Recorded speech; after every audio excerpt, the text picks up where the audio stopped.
struggles with mental health struggles. I've actually been in the psych ward before. I don't think there's anything shameful about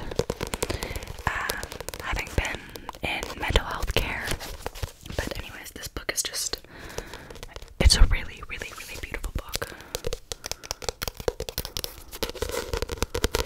It's haunting. It's like a very haunting book.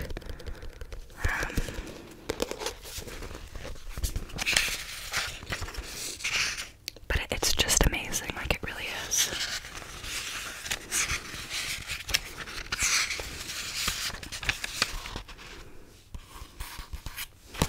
Yeah, so this is a book that I recommend to everybody, everybody, everybody. You can see Sylvia there.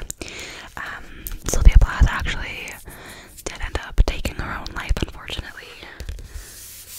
Which to me just makes the book a lot more intense and haunting because you can see or like understand that the author definitely related to what she was writing.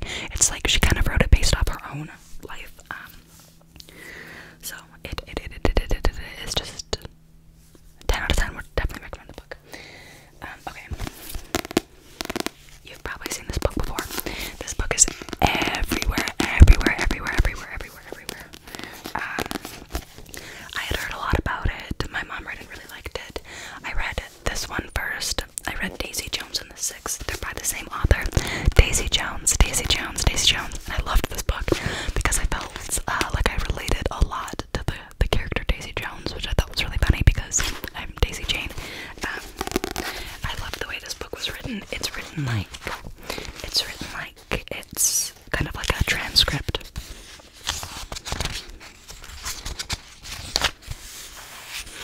of the different members of the band. It's about a band. Yeah, so it's about the different members of a band. And in the 70s, what is on my book? I lent this to my mom, and there's something on it, but that's okay. Things happen. This is such a good book. This is also one of my favorite books.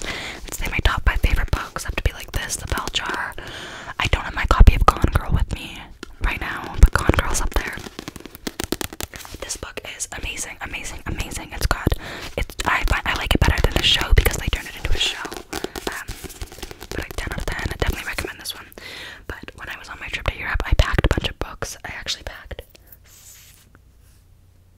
3 books, maybe 4, and then I finished them all on the trip. I finished them all in my 2-week trip. 3 weeks. I was gone 3 weeks, and I had to buy a new one at the airport on the way back because I needed something for the flight, and I picked up this one, which is by the same author as Daisy Jones and the Six, and it's about, so that one's about a rock band in the 70s. This one is about an actress and her life story, and her 7 husbands. This one I also really recommend. I thought this book was absolutely fabulous. It had such a good, twists and good storyline. I read it during Pride Month, and it's a great book for Pride Month. It's a great book in that regard. And it's also like the chapters are broken up into like each husband. It's really good. I definitely recommend this one. These are all really easy reads, I think, like the ones that I've showed you so far. And I would definitely read more of Taylor Jenkins Reid's books. Taylor Jenkins Reid. Sorry, I'm just trying to explain these a little bit and go through them all, but I could talk about these forever. I could literally sit here and discuss everything about books, but I also don't want to spoil too much for people in case you want to read them. This book is probably like, it's probably my favorite book of all time, but I don't count it in my favorite books because I know that you don't have to, like, if it's nonfiction, it can still count, but to me they're separate. Yeah, like I'm gonna say this is my favorite nonfiction book. The Four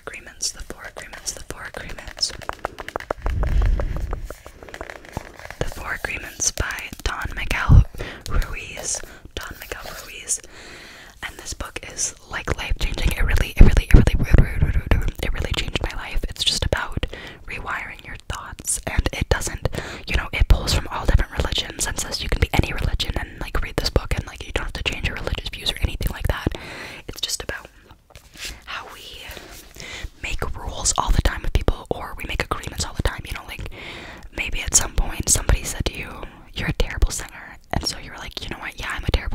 then you never sang again, you know, and like maybe you weren't a terrible singer, maybe that person just had it against you, like not against you, but like maybe, I don't know, maybe they just were having a bad day and said something cruel, not thinking, you know, like there's just so many things. So it's how to just make 4 agreements with yourself, which are be impeccable with your word, so speak with integrity, you know, be without sin in your word.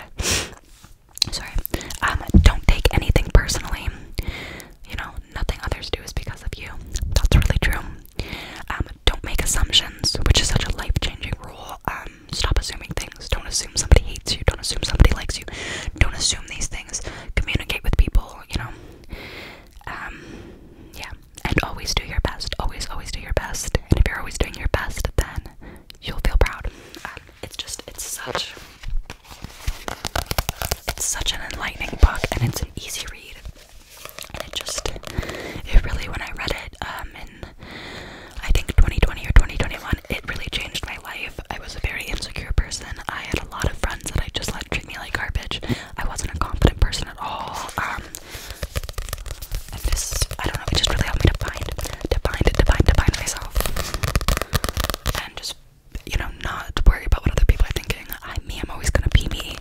And if people don't like that, they don't have to be in my life. They don't have to put, like, if my energy of who I am affects them, then they don't have to have me in their life. It'll make their life better then, you know what I mean? Like, you don't have to dislike people and then still be around them and, like, be all angry about it, you know what I mean?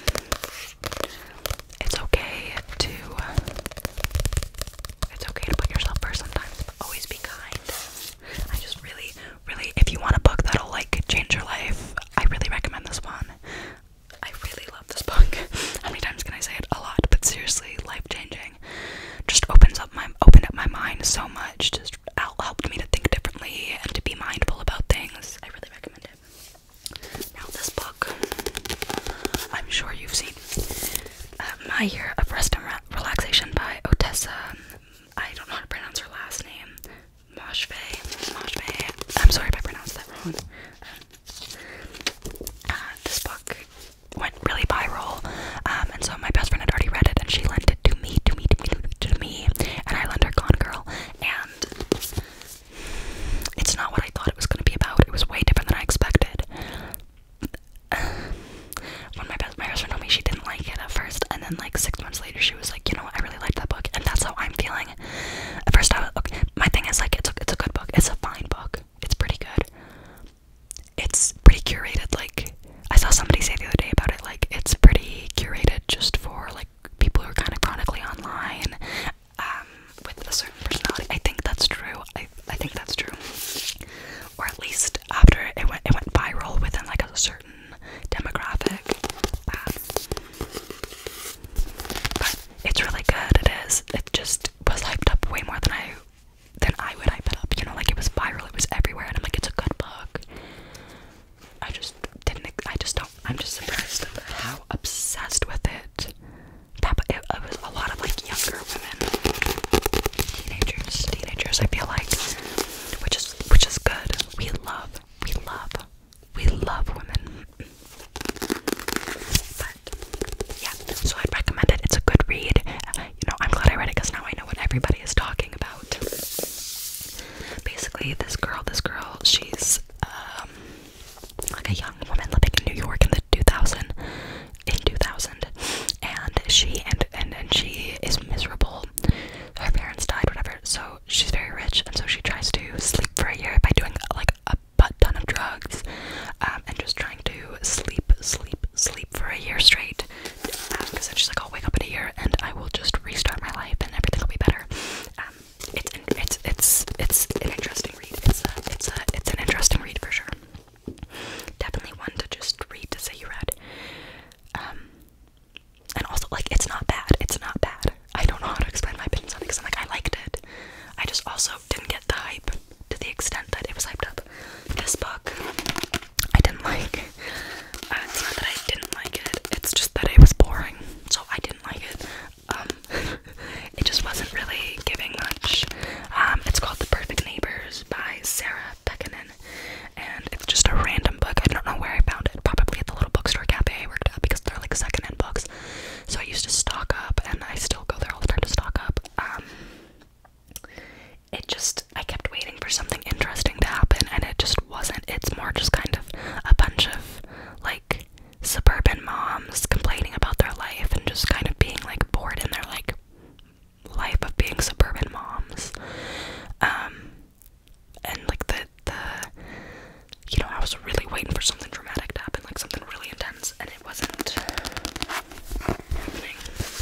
you seen the movie or read the book. But I can't get past like page like 50. I can't get very far into the book. I just find it's like, I'm like, what's okay, like what's happening? But I want to be able to read it. But yeah, this it's an okay book. You know, I needed a book. It was there, but it was boring and it wasn't my kind of book usually. Not my kind of book usually. A little too. I need something that's like juicy. That's got. Oh, I don't know where I put the other book I literally just read. Oh, I see it. 1 sec. Okay. Yeah. So The Perfect Neighbors by Sarah Pekkanen. It's readable. It's just like, man. This one, because I was like, I don't really have any good books to read right now. And my mom was like, you know what, I think you'll like 9 Perfect Strangers. I think you'll like it, because it was one we already had. And she was like, give it a shot, because I considered reading it. It's also a TV show, and my mom said this show is completely different from the book, like super different. And she didn't really like the show. The book is good. It was a really good book. I liked it. I liked all the characters. I was like really into it. But I was like waiting for like, you know, it's really dramatic, and I'm like, okay, is somebody gonna, you know, like die? Is there gonna be like this murder? Is there gonna be this? Like it kind of builds up, and you're like waiting for something to happen. And then I found it was kind of anticlimactic. I wasn't like, oh wow, that was so cool. Like I was kind of like, oh, okay. But it was still good. I still liked it, but it's not like, it's not as juicy as I expected.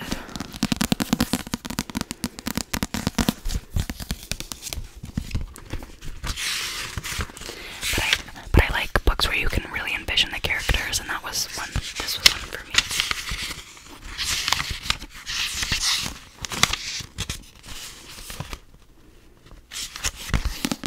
Okay.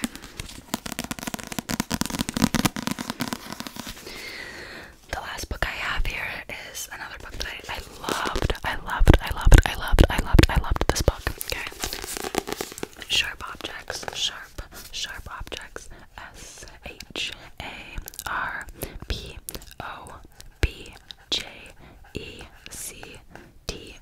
SharpObjects. Sharp Objects by Gillian Flynn. Gillian Flynn. Who is a phenomenal author. Oh my god, I love her books. I need to read more of them. I remember my mom reading this when I was younger, and she wouldn't let me read it. She was like, no, it's so gross and creepy and like graphic, and you can't read it. And I was like, okay, so I want to do my whole life. And then I did, and I was like, oh, like it wasn't that. She has 2 books on the back that I haven't read. It wasn't that gory. I didn't find it too much personally, but I'm fine with stuff like that. I loved it. It's about a reporter goes back to her hometown to cover these murders of these young girls, and you know, her hometown's kind of weird. Her family is really weird, and it's just about her trying to solve these murders and report on them, and just like getting to know her family. It's really good. They made it into a short series, and it was awesome because this was one of the books that I brought on my trip. And on the way there, when we were on the plane, I saw that they had the short series. It's like 8 episodes, an hour each. My flight was like 10 hours of the show, so I was like, oh my god, I want to watch it, but I hadn't read the book. I hadn't read the book yet, and I love, like, if I see something I really want to watch and I find out that it's got a show or it's got a book or something to it before, I will like wait to watch it till I've read the book. I love reading the book beforehand. I really want to read the Hunger Games prequel book, but I can't get it anywhere. I've tried so many bookstores, so many places.